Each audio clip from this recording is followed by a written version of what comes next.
목사님과 함께 애리조나 단기 선교로 일정으로 출타 중에 계십니다. 어제 저녁에 캔사스 시티에 도착했다는 연락을 받았고 오늘 그곳에 있는 침례교회에서 예배를 드리신다고 합니다. 생각나실 때마다 또 기도하실 때마다 담임 목사님 부부의 선교 여정을 위해서 기도해 주시면 감사하겠습니다. 요즘 제가 읽고 있는 책 중에 하나가 팀 켈러 목사님의 기도라는 책입니다. 요즘 주일마다 저희들 기도라는 주제로 설교 말씀을 듣고 있잖아요. 저도 기도라는 주제로 반복해서 설교를 들으면서 제 마음에 더 깊은 기도를 드리고 싶은 그런 마음의 감동이 생겼고, 책장에 있던 여러 기도책들을 이렇게 골라보다가 이 책을 선택해서 좀 다시 읽고 있습니다. 그러면서 지금 나의 기도는 건강한지 아니면 병든 것은 없는지 다시금 점검하면서 기도의 충만함을 꿈꾸며 이 책을 묵상하면서 보고 있습니다. 오늘 설교 제목 바른 기도를 꿈꾸다입니다. 사실 이 바른 기도를 꿈꾸다라는 이 제목은 팀 켈러 목사님의 기도라는 책의 첫 번째 파트의 제목이기도 합니다. 팀 켈러 목사님은 인생 후반부에 들어서야 기도가 무엇인지 제대로 알았다고 책에서 고백을 합니다. 팀 켈러 목사님이 갑상선암에 겪는 인생의 어려움을 당하고 기도하시면서 그동안 바른 기도를 하지 못했다는 생각을 하게 됩니다. 그리고 바른 기도가 과연 무엇인지 알기 위해 팀 켈러 목사님은 기도에 대한 수많은 책을 읽고 탐구하고 씨름하면서 무엇이 바른 기도인지 그것을 깨달은 것을 이 기도라는 책에 생생하게 우리들에게 소개하고 있습니다. 특히 바른 기도를 꿈꾸다는 첫 파트에서 팀 켈러 목사님은 기도 말고는 답이 없고 기도만큼 위대한 것은 없다고 강력하게 선포하고 있습니다. 왜 바른 기도를 우리는 꿈꿔야 할까요? 우리에게도 기도 말고는 답이 없고 우리에게 기도만큼 위대한 신앙생활은 없기 때문입니다. 그러나 팀 켈러 목사님이 꿈꾸던 바른 기도, 2000년 전에 예수님이 제자들에게 기도하셨던 믿음의 모습이었습니다.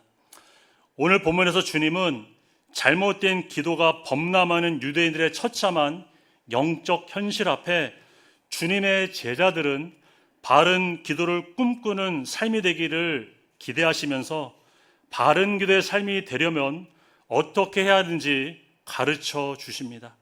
먼저 예수님은 실제로 유대 사회에서 행하고 있는 잘못된 기도의 모습이 무엇인지 그 실체를 아주 적나라하게 고발하십니다.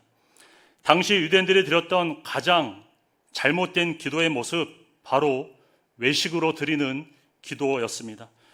그들은 하나님께 드려야 하는 기도, 사람에게 보이려는 목적으로 위선적인 기도를 하고 있었습니다. 그런데 문제는 이러한 거짓된 기도를 하면서도 그들은 그것이 잘못된 것인지 전혀 인지하고 못하고 있었다는 데 더 심각한 문제가 있었습니다. 또한 유대인들이 범하고 있는 잘못된 기도의 습관에 대해 예수님은 이방인의 기도처럼 중언부언하는 기도라고 지적하십니다. 우리 속담에 지성이면 감체라는 말이 있죠. 이처럼 열심으로 기도하기만 하면 된다는 식으로 말을 많이 하는 기도, 주님은 잘못된 기도임을 분명히 알려주시면서 이런 바르지 못한 기도의 쓴뿌리를 다 뽑아낼 때야 비로소 바른 기도의 삶을 꿈꿀 수 있음을 제자들에게, 그리고 오늘을 살아가는 그리스도인에게 말씀하십니다.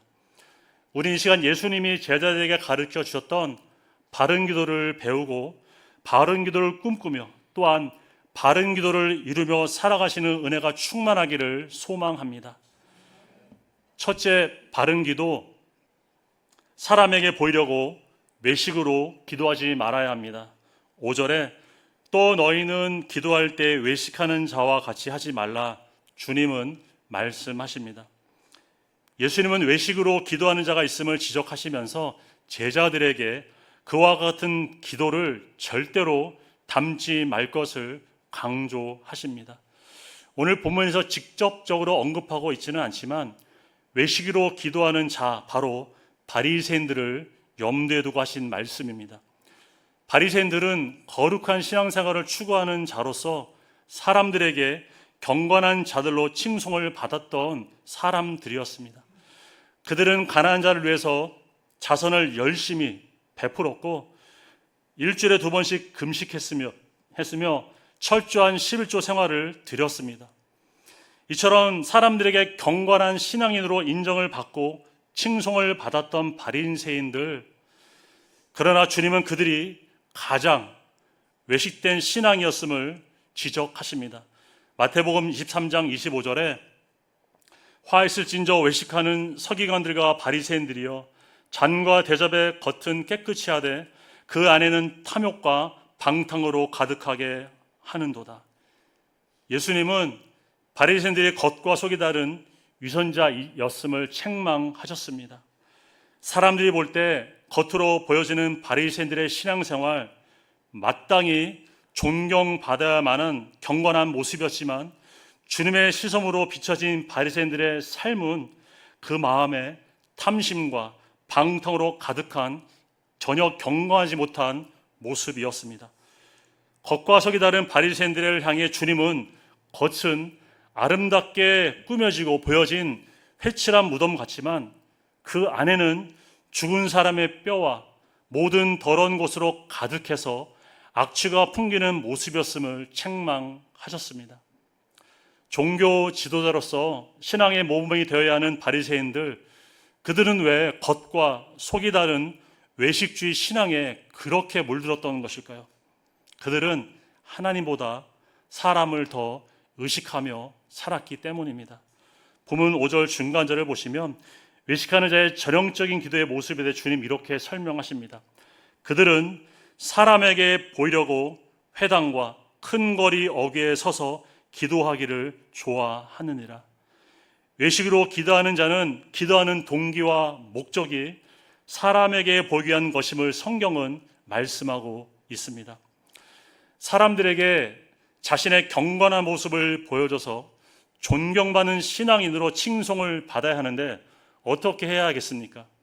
집에서 하면 아무도 볼 수 없으니까 기도 시간이 딱 되면 이제 성전으로 달려갑니다. 그리고 사람들이 많이 모인 큰 거리 어귀에 나가서 그들은 기도하기를 즐겨 했습니다.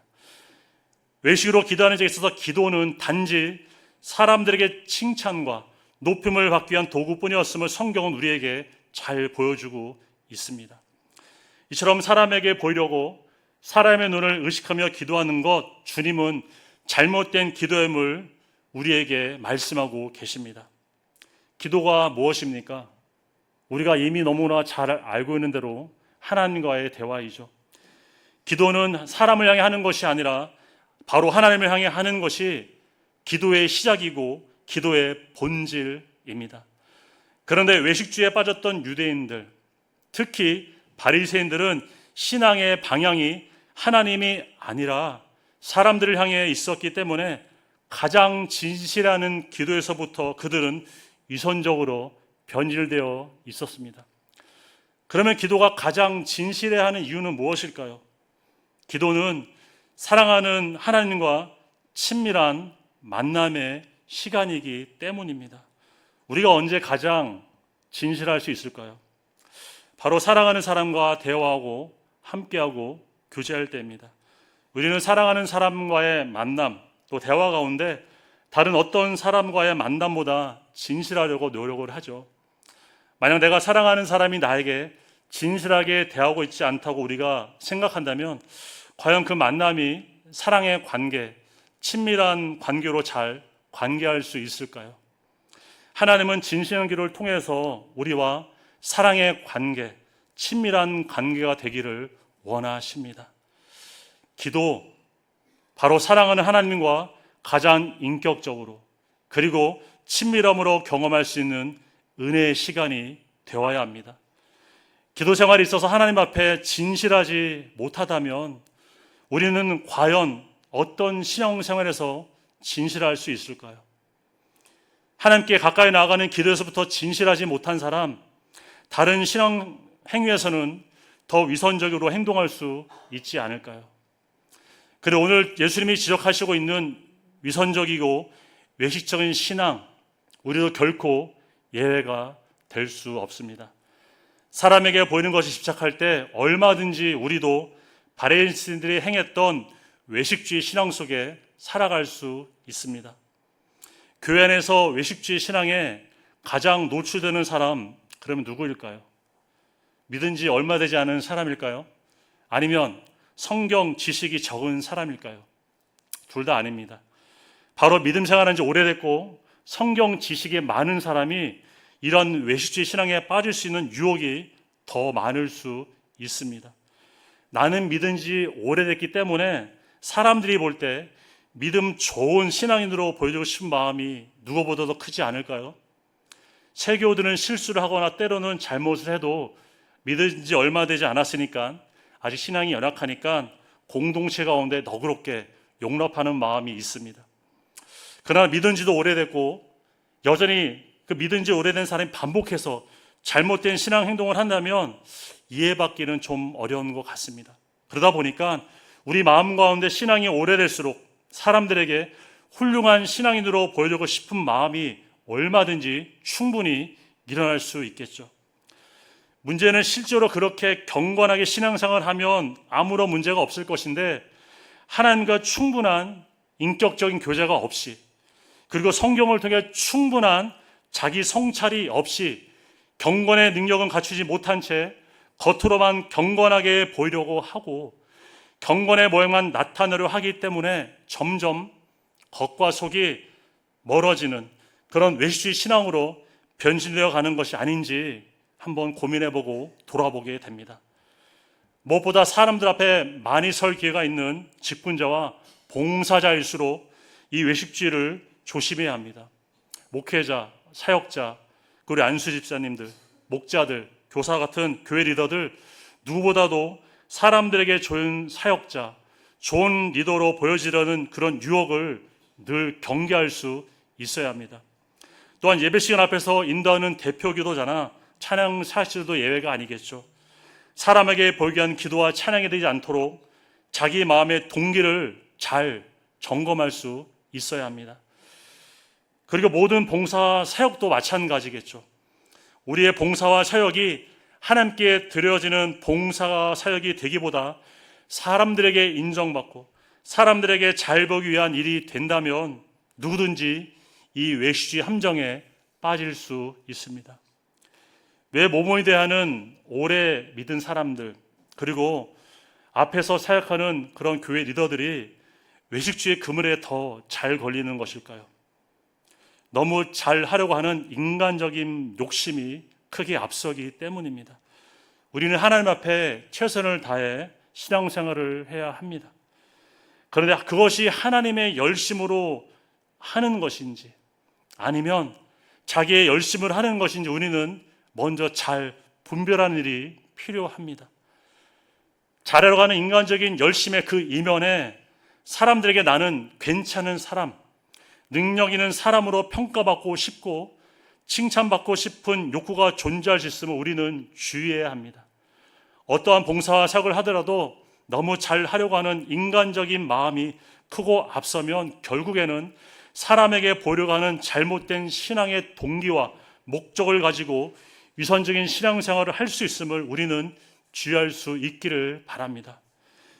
이처럼 외식으로 기도하고 위선적으로 신앙생활을 하지 말아야 하는 이유, 무엇보다 하나님께 받을 상이 없기 때문입니다.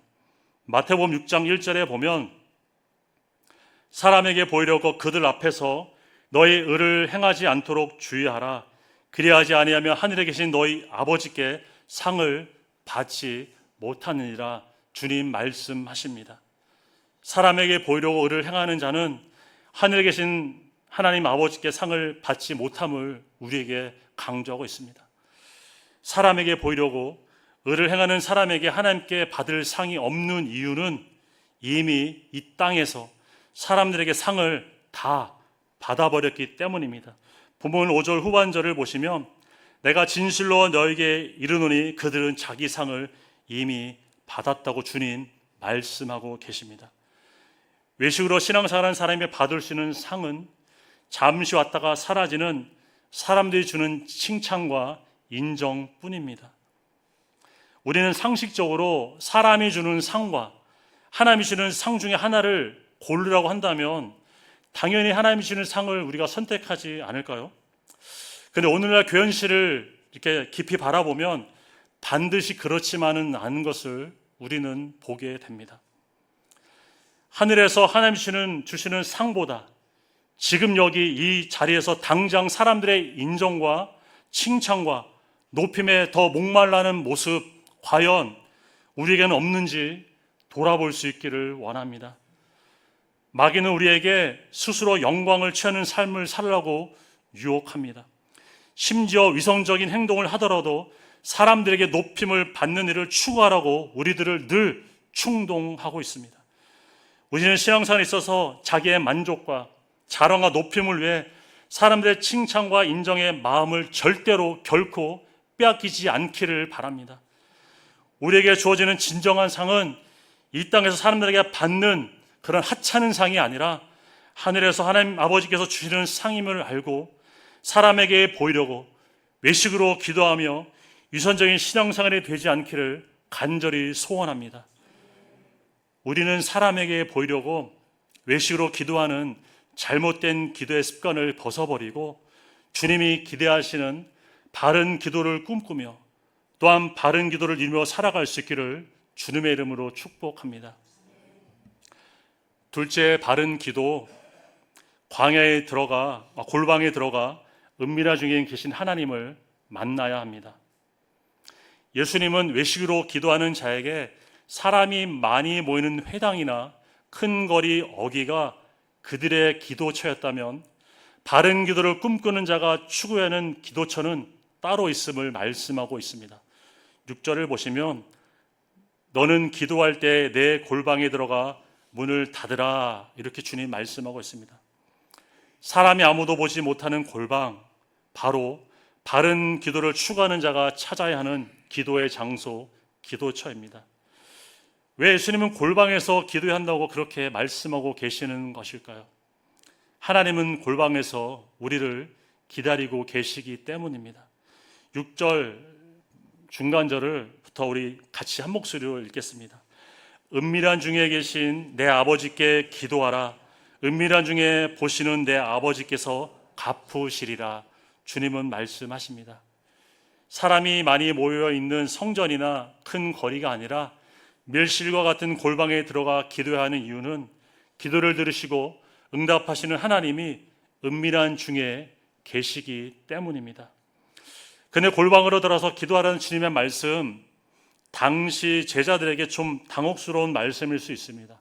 왜냐하면 당시 유대인들의 가정은 대부분 골방 같은 독립된 개인적인 방을 갖고 있지 않았기 때문입니다. 골방을 단지 장소의 의미로만 받아들이면 골방이 없는 자는 바른 기도 생활을 꿈꿀 수 없는 것인지 오해할 수 있겠죠. 그럼 골방에서 기도하라는 이 말씀을 어떻게 적용하면 좋을까요? 골방에서 기도하라는 주님의 말씀, 기도할 때 사람을 의식하거나 자기 신앙이 좋다는 것을 보여주기 위한 목적으로 기도해서는 안 된다는 의미로 우리는 받아야 할 것입니다. 그러면 골방에서 기도하고 가신 예수님은 과연 어떻게 기도하셨을까요? 마가복음 1장 35절에 예수님은 짙은 새벽에 한적한 곳으로 가서 기도하셨다고 말씀합니다. 그 누가복음 5장 16절에서는 예수님은 무리 가운데서 물러나셔서 또 한적한 곳에서 기도하셨다고 기록하고 있습니다. 이처럼 예수님은 은밀한 중에 계신 하나님께 기도하기 위해서 사람들이 있는 곳을 떠나서 분주한 곳을 피해서 한적한 곳을 찾으셨습니다. 그리고 누가복음 6장 12절에는 12제자를 택하는 전날 밤에 산으로 가셔서 홀로 밤이 새도록 기도하셨습니다. 또 마태복음 14장 23절에서는 예수님은 오병이의 큰 기적을 행하신 후에 수천 명의 무리를 돌려보내시고 제자들도 강 건너편으로 보내신 다음에 산에 올라가셔서 홀로 기도하셨습니다.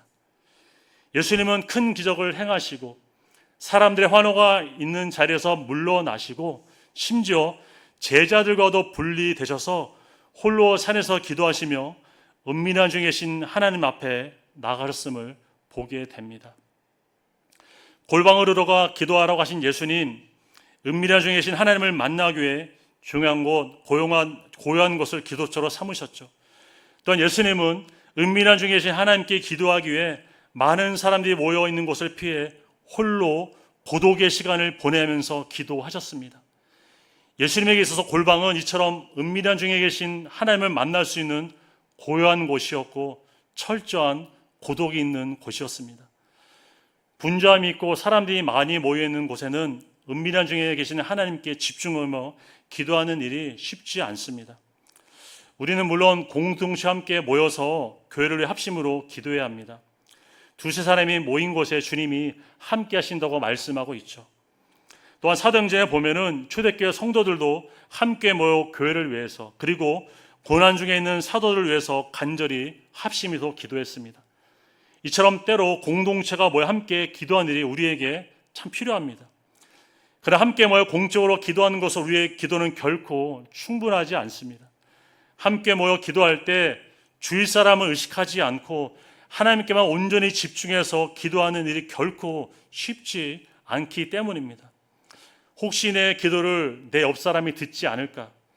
혹시 내 기도세가 너무 커서 주위 사람들에게 방해는 되지 않을까? 저는 이런 생각을 가끔 합니다. 또한 반대로 다른 사람의 기도 소리에 마음이 빼앗겨 온전히 하나님께 기도하는 일에 집중하는 것이 어려울 수도 있겠죠. 우리는 교회 공동체를 함께 모여 합심으로 기도하는 일이 필요하지만 개인적으로 오직 하나님과 나만이 독대할 수 있는 한적한 곳, 고독한 골방에서 누구도 의식하지 않고 은밀한 중에 계시는 하나님과 친밀함을 경험하는 기도의 시간을 갖는 일이 반드시 필요합니다. 이러한 골방 기도가 우리 삶에서 온전히 실천되어질 때 우리는 은밀한 중에 계신 하나님을 만나는 은혜로 충만히 경험할 수 있습니다. 우리에게 있어서 은밀하게 하나님을 만날 수 있는 골방은 어디일까요? 집에 방이 많아서 개인 기도할 수 있으면 참 좋겠죠. 그러나 세상과 단절하고 사람들에게서 물러날 수 있는 곳이라면 그곳이 어디든지 나의 골방의 기도처가 될 수 있습니다. 중요한 것은 오직 하나님께만 집중할 수 있는 장소, 하나님만을 의식하며 기도할 수 있는 곳, 우리는 자기 상황과 사정에 맞는 각자의 골방에 들어가서 은밀한 중에 계시고 은밀한 중에 보시는 하나님 앞에 기도할 수 있어야 한다는 사실입니다. 또한 우리는 주님의 일을 감당할 때도 사람 앞이 아닌 하나님 앞에서 일한다는 마음으로 섬길 수 있어야 합니다. 은밀한 골방의 기도가 우리의 주는 의미는 사람들이 보지 못하는 그 자리에서도 은밀한 중에 보시는 하나님을 의식하고 내가 항상 하나님 앞에 서 있다는 마음으로 살아가는 것입니다. 우리가 너무나 잘 알고 있는 화가이자 조각가인 미켈란젤로가 시스틴 체플이라는 교회당에서 천장 벽화를 그리던 일화입니다. 그 교회당의 천장은 매우 높았기 때문에 아래서 이렇게 천장을 이렇게 바라보면 벽화가 한눈에 정확히 파악되지 않았다고 합니다. 그러나 미켈란젤로는 그 천장벽에 아주 가까이 붙어서 선 하나하나, 색깔 하나하나를 아주 정성을 들여서 그렇게 그리고 있었습니다. 이 광경을 아래서 물끄러미 지켜보던 한 친구가 이렇게 말합니다. 이 답답한 사람아, 여기에서는 잘 보이지도 않는데 대충 그리고 빨리 내려오게나. 그러자 미켈란젤로가 그 천장에서 그 친구에게 이렇게 소리칩니다. 여보게, 그림을 다 그린 후에 이 그림의 성과가 어느 정도인지 제일 잘 아는 사람이 누구라고 생각하는가? 그야 자네겠지. 그 친구가 대답합니다. 맞네, 내가 알지. 그리고 하나님이 아신다네 라고 미켈란젤로는 말하면서 은밀한 중에 보시는 하나님을 의식하고 하나님 앞에 서 있는 마음으로 천장 벽화를 완성했다는 이야기입니다. 우리의 신앙도 사람이 잘 보지 못하는 높은 천장에서 그림을 그리는 것과 같지 않을까 생각해 보게 됩니다. 내가 그리는 신앙의 벽화, 아래서 보지 못하는 사람의 눈을 의식하면 얼마든지 속이고 감출 수 있겠죠.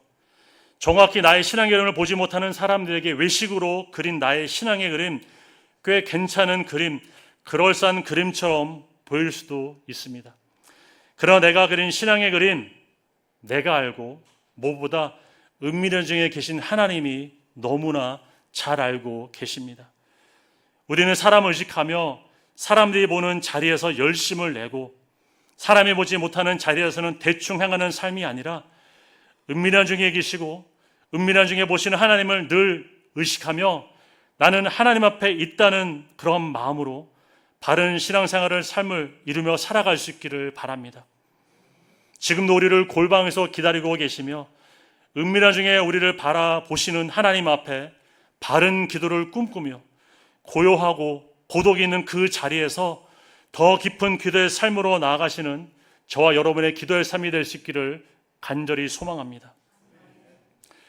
마지막으로 바른 기도, 중언번하지 말고 하나님 아버지를 신뢰하며 기도해야 합니다.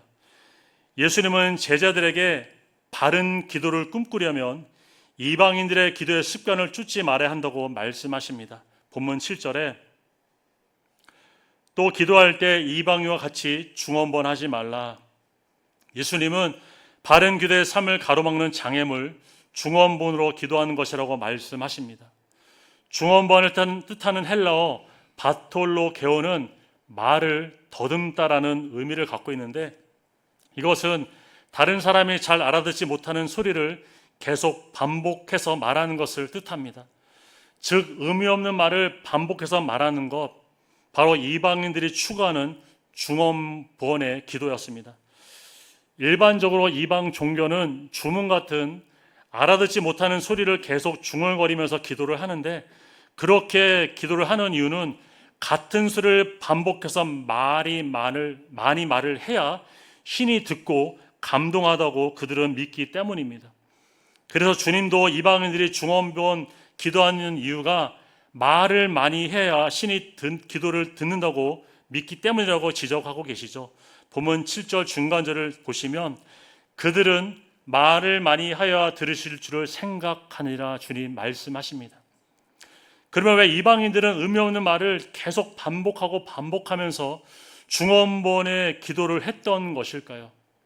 그 배경에는 신에 대한 매우 좋지 않은 인식이 그들의 생각 밑바탕에 깔려 있었기 때문입니다. 이방인에 있어서 신의 이미지는 그들에게 무관심하고 노하기를 잘하는 이기적인 모습 그 자체였습니다. 그래서 이방 신들은 기도를 들어줄 때도 그냥 들어주는 법이 없고 늘 애를 태울 때까지 태우다가 마지 못해서 들어주는 그런 나쁜 신이었습니다. 그래서 이방인들은 기도 응답을 받기 위해 어느 정도 정성과 노력을 들어야만 한다고 그들은 그렇게 믿고 생각을 했습니다.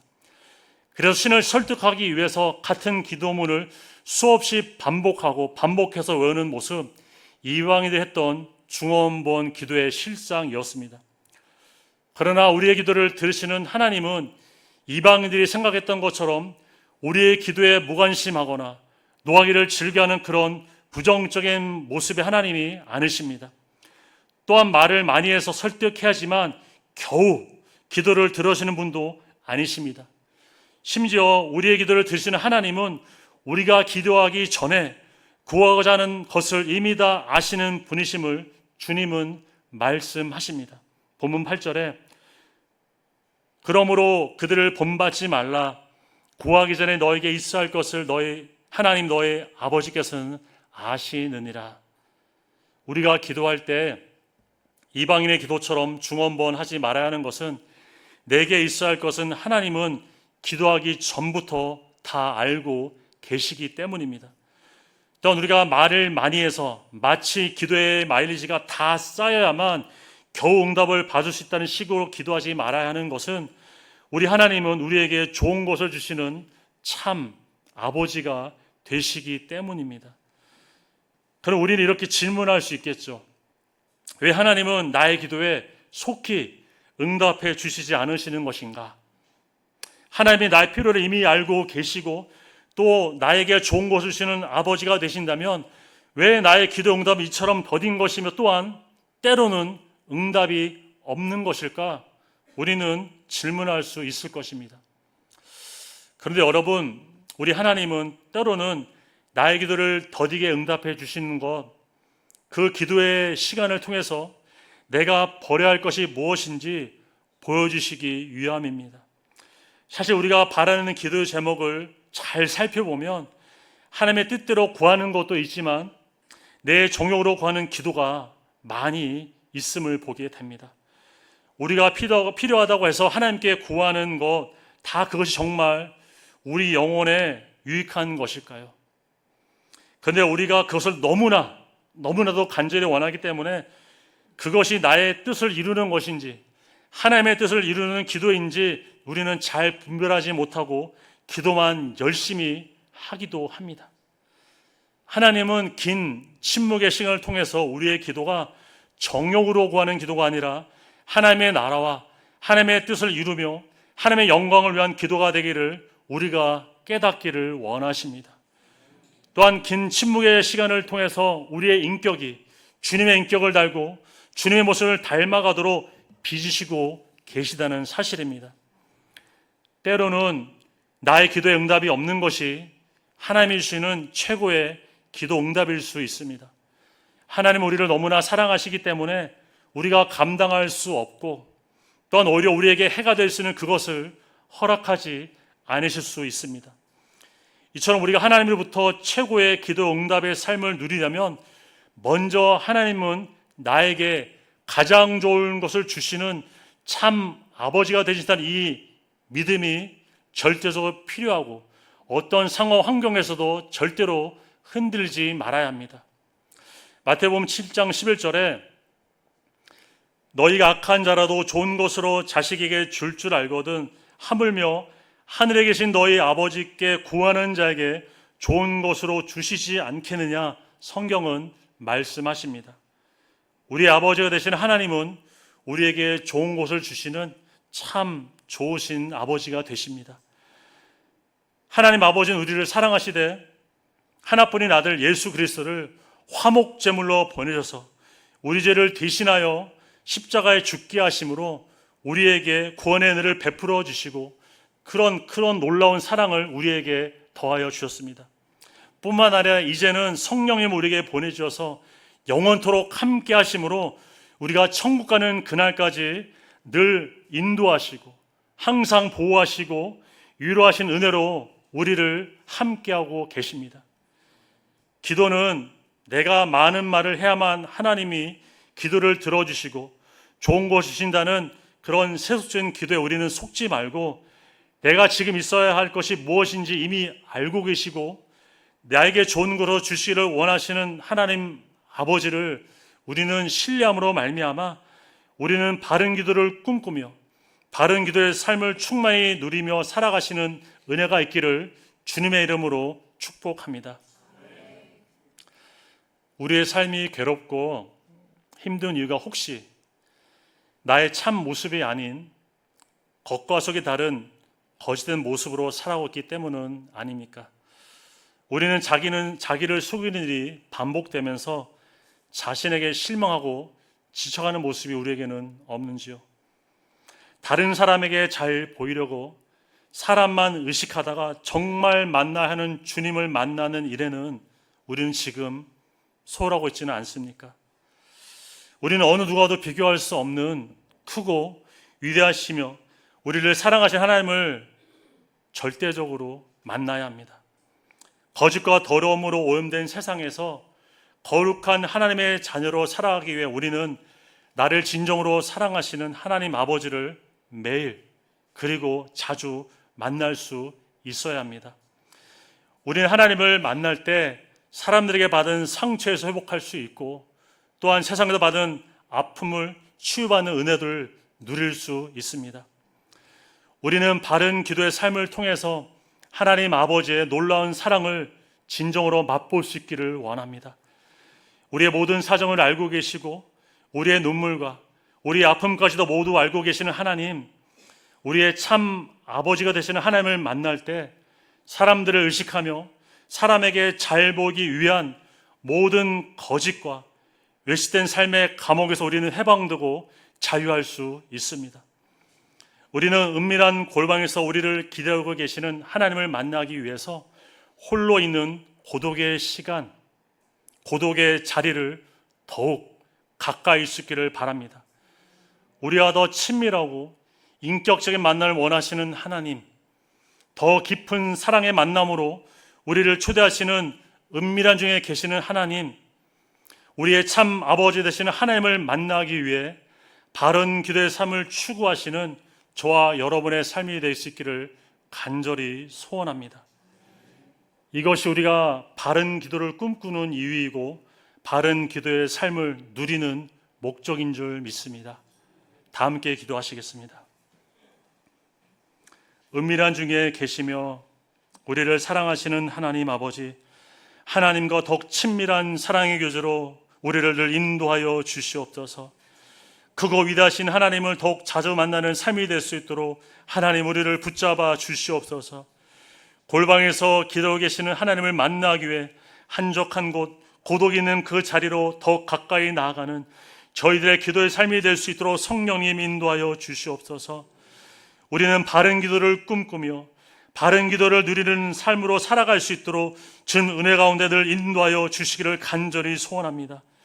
사람에게 보이려고 했던 모든 외식을 벗어버리고 늘 하나님 앞에 서 있다는 믿음으로 더욱 진실하게 살아갈 수 있도록 하나님 저희들을 붙잡아 주시옵소서. 저희들의 기도가 살아나 우리의 모든 신앙생활에 있어서 더욱 생명이 넘치는 은혜로 살아갈 수 있도록 도와주시고 하나님의 사랑을 맛보아하는 은혜로 날마다 충만히 인도하여 주시옵소서. 우리에게 참 좋은 것을 주시기를 원하시는 하나님 아버지를 늘 신뢰하며 더욱 하나님 나라와 하나님의 일을 구하며 살아가는 믿음의 삶이 될 수 있도록 주님 늘 항상 함께하여 주시옵소서. 감사드리며 존귀하신 예수님의 이름으로 기도 올려드립니다. 아멘.